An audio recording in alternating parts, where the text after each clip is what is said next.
Hello everyone, welcome to this video, and in this video we're going to talk about how the web works in relation to web development. So by the end of this video you'll understand how the web page are sent from the internet to a computer. So before getting started, I just request you to smash the like button. Please subscribe to my channel if you haven't already. So with no more further ado, let's roll the intro.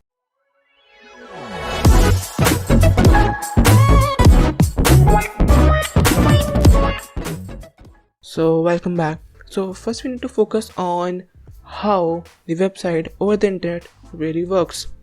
So the first main component of all the websites are its file. These files include your HTML, CSS, JavaScript, videos, images, determine how the website will really look and function. Secondly, the second most component is the server. So the server is a computer that serves many kinds of information to a user or a client machine.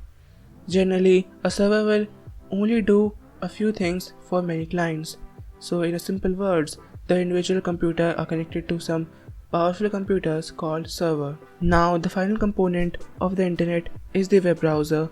So the web browser is a type of program that runs over your phone or computer that known how to properly render the web page files being sent by the server.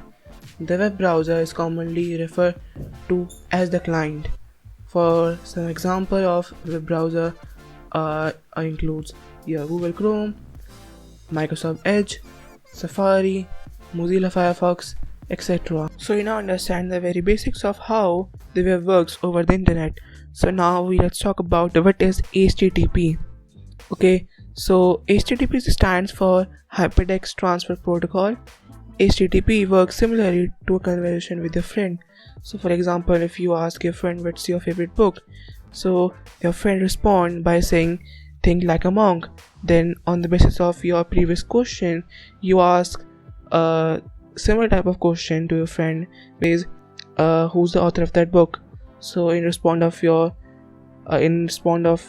question, your friend says Jay Shetty.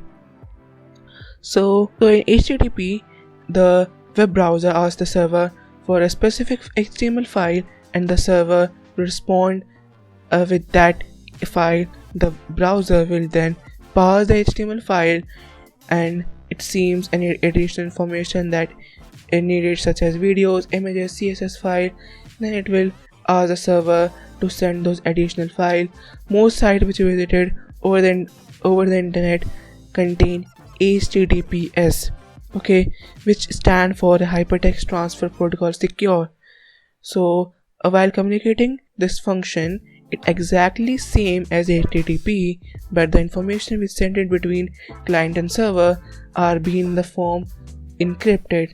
So encrypted means you are converting your data into code so that no one is used to be accessed unauthorizedly. Okay. Now the last component of the internet is the conversion of domain name to the IP address. So it is a very complicated topic where we need to focus on very basics to develop a particular website. So every website has a domain name that just the URL of the website, such as google.com, facebook.com or wikipedia.org, which store the web page file also have been domain name, but they have a unique IP address. This means to access google.com or facebook.com or wikipedia.org, the web browser will need to convert the domain name into the IP address of the server with Google's web page file. This process is known as DNS resolution, which means domain name server resolution. So now at the end of this video, you understand how the web browser and server communicate to each other. So if you have any questions, let me know in the comment section below. And yeah, that's it. And thank you so much for watching. I will see you in the next one. And also